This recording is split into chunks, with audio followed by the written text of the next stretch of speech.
Tell me if any of these skills sound familiar to you. Budgeting and personal finance, credit and debt management, saving and investing basics, meal planning and grocery shopping, time management and organization, cooking skills, food preservation, nutrition literacy, basic sewing and repairs, laundry skills, basic home repair, home safety, household management, conflict resolution and communication, childcare basics, community and citizenship. No?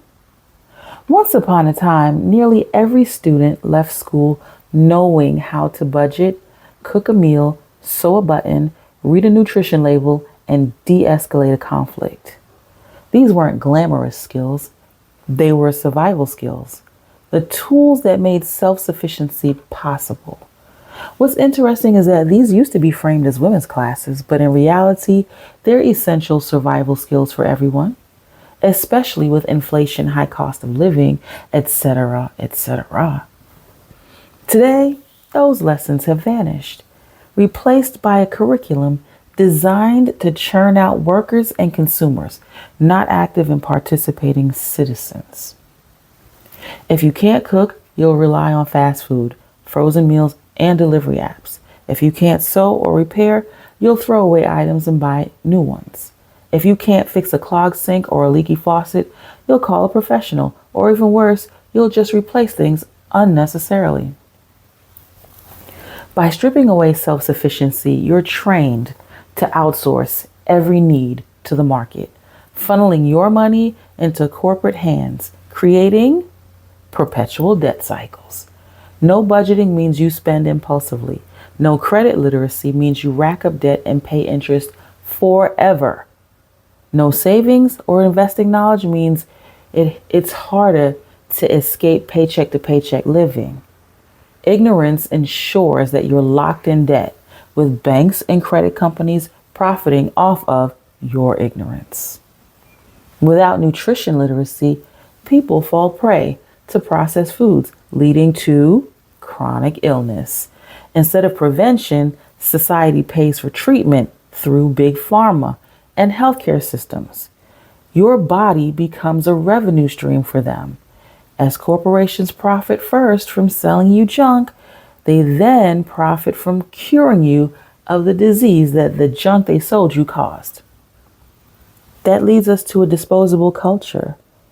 Without sewing, mending, or preservation skills, everything is single use. You're nudged into a planned obsolescence economy because things are designed to break, which means you have to buy it again. This not only feeds consumerism and environmental collapse, but it also facilitates a loss of agency. Not knowing how to manage time, relationships, or even basic home tasks leave you dependent and disempowered. And without skills, you're more likely to accept the narrative that you're just too busy and that you need to buy the solution, like subscription boxes or life hacks or AI assistants, it's just constant outsourcing. You become a docile consumer subject, not an empowered citizen. This is the dystopian feedback loop. The less we know, the more dependent we are. The more dependent we are, the more profit corporations extract. The more profit extracted, the more those corporations shape education, policy, and culture to keep us all unskilled. This is not just erosion, it's engineered dependency. In other words, the death of home economics wasn't about modernizing education. It was about ensuring that people enter adulthood as perfect consumers, unable to sustain themselves without the market. And that's how capitalism tightens its dystopian grip.